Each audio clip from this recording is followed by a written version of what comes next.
Bom dia, igreja, paz do Senhor Jesus. Mais uma quarta-feira, numa breve meditação, num breve devocional. Eu estava estudando, né, a respeito do que trazer hoje, né, porque eu gosto muito quando Deus fala logo no início da semana, ou em algo, né, que eu esteja vendo, e não falou. E eu comecei a procurar, né? Então, fui procurando, fui pesquisando o que o Senhor queria. E eu acabei caindo num clássico, né? Eu falei, vai desse clássico. E eu achei maravilhoso, bem pertinente, né? Que é sobre Naamã, que eu gostaria de ler com os irmãos lá em 2 Reis, capítulo 5, onde conta a história de Naamã.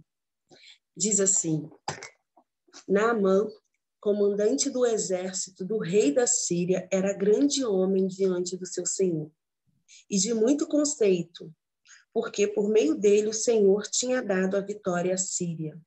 Ele era herói de guerra, porém sofria de lepra.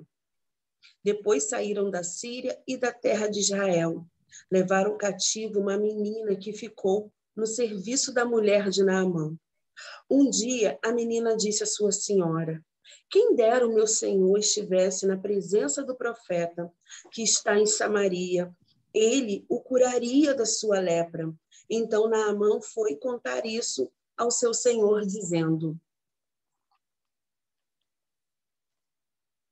assim e assim falou a jovem que é da terra de Israel. E o rei da Síria respondeu: vá, eu enviarei uma carta ao rei de Israel. Então Naamã partiu e levou consigo 340 quilos de prata, 62 quilos de ouro e 10 mudas de roupas. Levou também... Levou também ao rei de Israel a carta que dizia: tão logo esta carta chegar a você, saiba que lhe enviei Naamã, meu servo, para que você o cure de sua lepra.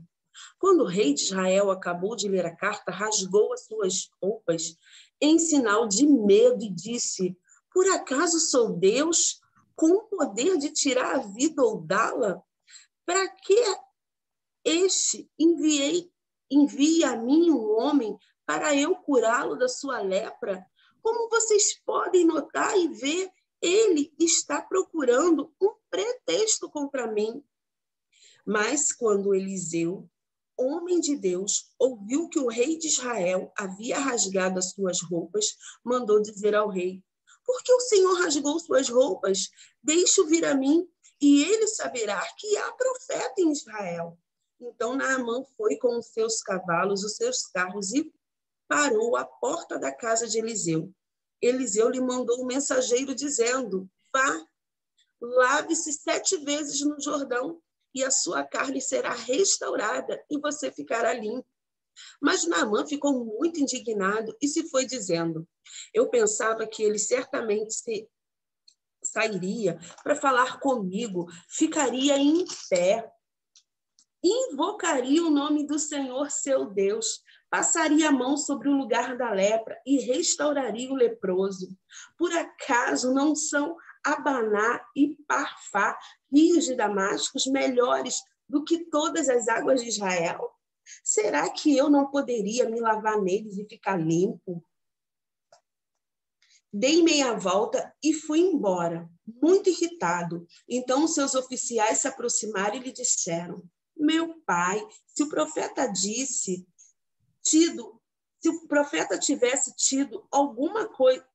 dito alguma coisa difícil, por acaso o Senhor não faria?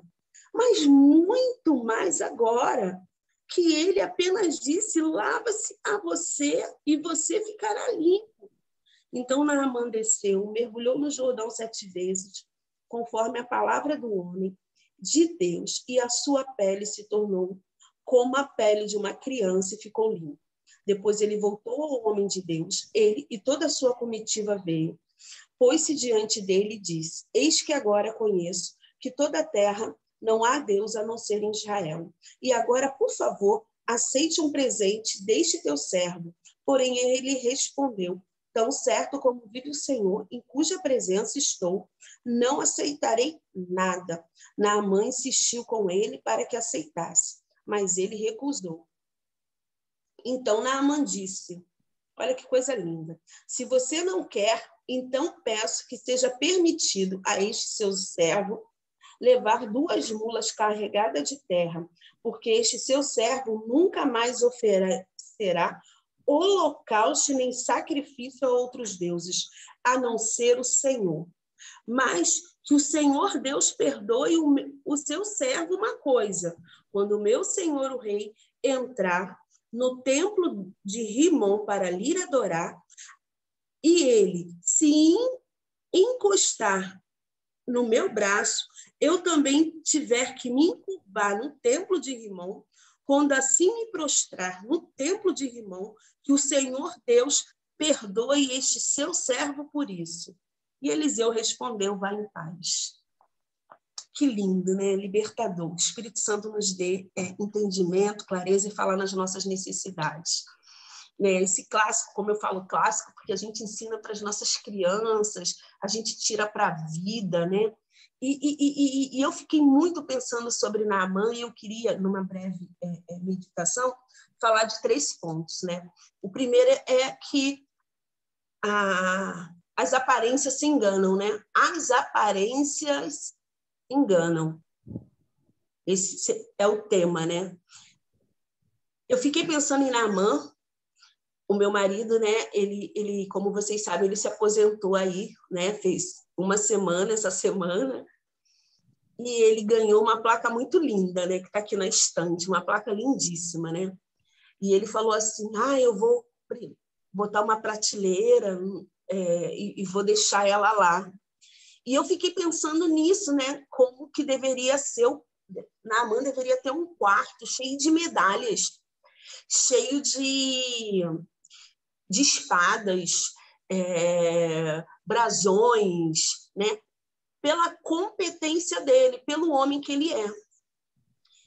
É claro, né, que a gente coloca para que a gente olhe, né? Poxa, aquilo foi tão... Não estou condenando a atitude, não é isso, mas a gente olha, a gente lembra daquele momento, a gente sabe do que fez a gente estar aonde chegamos, né? Eu me lembro que quando eu ganhei a minha primeira licença, né? Foi a licença local, um pastor chegou para mim e falou assim, olha, você arruma um quadro e vai colocando todas as suas licenças, né, pendurada na parede. E, por último, você coloca a sua ordenação, né, que é a final, né? Você faz um quadro bem bonito e coloca elas assim em volta. E eu nunca tive interesse, nem mesmo de botar diploma, nem mesmo... Mas isso é legal para a gente lembrar. O caso é que valor, né, esses quadros têm e a necessidade que eu preciso de ficar lembrando a minha identidade de quanto eu sou importante, de quanto eu preciso de valor. E Naamã, ele deveria ter, né, vários troféus. Quando a gente luta, passa por qualquer competição, ou até mesmo uma guerra, ou quando é bem sucedido no serviço militar, a gente ganha medalhas, tá aí os atletas ganhando, né? Deve ser, sim, comemorado. Mas o que significa aquilo, né? Aquele objeto daquele momento para mim. E Naamã, né? Aqui eu gostaria de destacar aquela menina, uma criança deveria ter uns 12, 13 anos, né? Eu coloco como criança, mas não sei se tinha 10 ou estava já aí na pré-adolescência, na adolescência, e essa menina, ela dá um conselho. Eu imagino um homem na posição de Naamã, a riqueza que ele tinha, o poder que ele ocupava, o desespero dele da lepra, porque a lepra era uma doença amaldiçoada da época, né? As pessoas não podiam ter convívio com outras pessoas, elas saíam, né, do seu local, ficavam numa tenda afastada do acampamento, afastada de todos, porque a lepra ela pega. E naquela época, hoje em dia, não, hoje em dia, né, assim, tem cura, se cuida, né? E é uma coisa assim muito indesejável, né? Porque são as partes das extremidades nossa, orelha, dedo, a pele, são coisas que caem, né? Vai apodrecendo até a morte, né? E eu fiquei pensando nisso, né? Como poderia um homem com toda aquela pompa, com todo aquele dinheiro, com tudo aquilo, né? Com tantos bens, ser desafiado, né? Por uma menina, dar ouvidos a uma menina que era escrava, né? Uma menina que veio de um povo de Israel, que era um povo sem valor nenhum ali, diante de Naamã, do exército poderoso de Naamã. E ele, não, vou lá. Então, como ele faz com todo mundo, ele arruma as caravanas, ele coloca as joias, né? 340 pratas, 62 quilos de ouro, e roupas, e vestes. E quando ele chega, né, ao profeta, Eliseu fala assim, nem sai. Nem sai. Eu fico imaginando a comitiva que ia na frente de Naamã.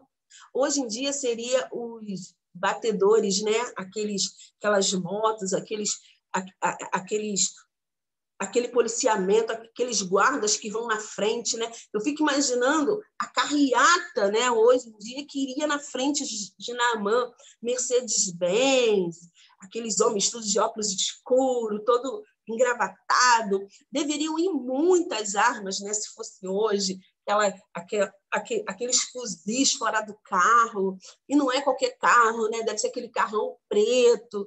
Eu fico imaginando nisso, né? Aquelas motos na frente. Parou na humilde casa de Eliseu, e Eliseu nem sai, fala assim, manda mergulhar, ó, vai lá na Praia de Ramos, né? Que hoje em dia eu gosto muito da Praia de Ramos, já tomei banho muito naquela praia, é uma delícia, né? Ou vai aqui, né, na Enseada, né, que a água tá suja, né? Enfim, não sei. Ou vai ali naquele valão, né? Vai ali naquele valão ali da Coreia, vai lá, dá um mergulho lá. Aí ele virou patriota, né? Não, peraí, Damasco, o meu, ó, a minha cidade, tem rios. Ali ele virou patriota. E eu fico pensando a luta de Naamã contra o orgulho. Eu tenho um tempo aí estudado sobre humildade, né? E é um tempo bom mesmo, né? Já tem aí mais uns 3 meses e o estudo nunca acaba. Eu estou no estudo e eu vejo como o orgulho nos engana, como o orgulho nos seduz, como o orgulho nos cega. E Naamã, ele precisava de uma cura. Ele tinha uma cura à disposição dele. Mas ele precisava vencer algo. Ele precisava vencer o orgulho. E o orgulho maior de Naamã não foi mergulhar, né? Eu analisando, né? Não foi mergulhar lá no rio de Damasco. Aquilo foi um processo. Ele teve que se encurvar para uma criança, uma menina. Ele teve que dar ouvidos a uma menina. E depois que ele dá ouvidos a essa menina, ele teve que dar ouvidos à voz de Eliseu, um profeta que ele não conhecia, que ele não sabia. Ele teve que se encurvar na voz dos seus sábios, né? dos seus amigos, né? Que o chamavam pai, né? Todas as versões que eu pesquisei, as palavras desses servos é pai. Eu imagino o laço, né? Ou era algo obrigado, ou era algo... mas tinha consideração. Você não faria se fosse algo... por que não tentar? Então, o orgulho ele se quebra. Não é quando ele mergulha no rio. O orgulho se quebra quando ele aceita ajuda. Quando ele começa a dar ouvidos e atenção ao outro. Quando ele sai do seu trono, quando ele sai da sua sala de troféus, de espadas, da sua sala de medalhas, né? Quando ele sai dali e ele se ajoelha, porque dar ouvido ao outro é se ajoelhar na opinião do outro. E nesse estudo que eu tenho feito de humildade, humildade não é uma questão de eu achar que eu estou errada, né? A humildade ela faz com que eu não despreze o outro e nem me despreze. Os meus conceitos são válidos, mas quando eu estou aberta para que o do outro também seja válido. É quando eu paro de debater, é quando eu paro de brigar com Deus, é quando eu aceito o que Deus quer. Nesse momento, eu tenho trabalhado muito minha espiritualidade porque eu estou cheia de querer e de vontade. Eu estou cheia de desejo. E falar para mim, eu, Isaneide, não tenho vontade, eu, Isaneide, não tenho desejo, eu, Isaneide, não tenho opinião, eu tenho a minha opinião, eu sou uma pessoa crítica, né? Até porque eu preciso, mas a minha opinião e o que eu quero não precisa prevalecer. O que prevalece aqui não é o que eu quero nem o que o outro quer. Muitas das vezes, falta de humildade é quando eu não me trato como eu deveria me tratar. Eu ajudo o outro a ponto de me prejudicar. Eu faço algo pelo outro, eu me dou pelo outro a ponto de não cuidar de mim. Então, ser humilde começa comigo. Me coloca no mesmo patamar que o outro. Ninguém é melhor do que eu e eu também não estou abaixo de ninguém.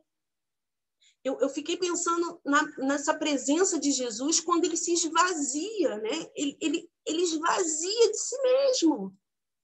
Ele chega ao ponto do nada. E esvaziar não é ficar negativo, é ao ponto do nada. Para quê? Para que o amor de Deus encha, para que a vontade de Deus prevaleça. Então, Naamã foi provado aqui algumas vezes, mas a prova maior foi ceder ao conselho daquela criada, ao conselho dos amigos, ao conselho de Eliseu. Aí ele fecha com chave de ouro, né?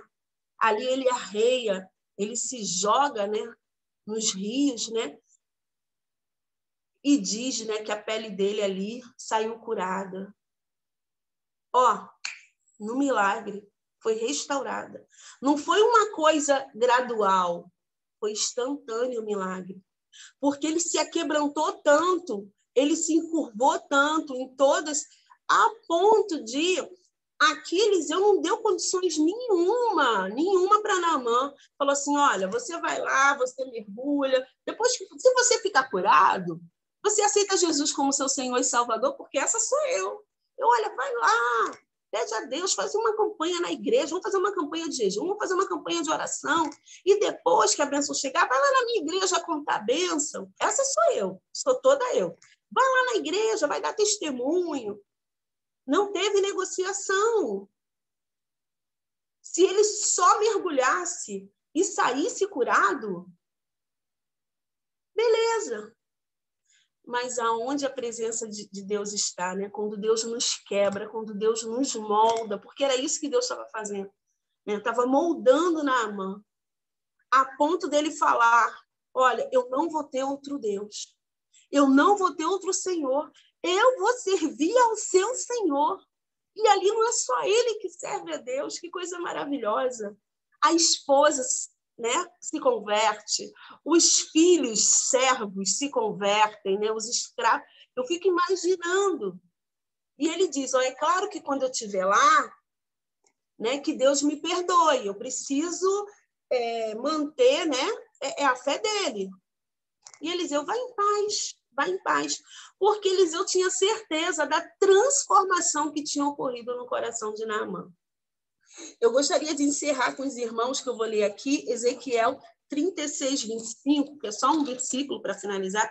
Eu adoro ler versículo para finalizar. 36, 25, diz assim. Então, aspergirei água pura sobre vocês, e vocês ficarão purificados. Sozinho eu não consigo. Sozinho eu não consigo. Eu preciso estar aqui na oração. Eu preciso me banhar nesses rios de Deus, que é com vocês, que é com a minha igreja, que é com a minha família. Nesses rios de Deus, que é com os meus amigos. Há um tempo eu tenho batido nessa tecla. Deus, ele conhece o nosso coração. E o nosso coração, ele se purifica em Deus quando eu tenho o outro para nos formarmos, para sermos verdadeiro um corpo em Cristo. Eu não sei o que você está passando, eu não sei o que você está vivendo, mas encerrando, Deus quer te banhar nos rios de águas vivas, rio do Espírito Santo. E se você acha, né, se você quer e você não consegue, peça ajuda, chama um amigo, faça campanha de oração, faça campanha de leitura bíblica, faz um propósito com Deus, afirme-se num propósito com Deus, de deixar, qual propósito esse, pastora? De deixar que a vontade dele prevaleça em sua vida. Porque eu também faço esse compromisso de me consagrar para que a vontade de Deus seja absoluta. Gratidão, obrigada pela oportunidade.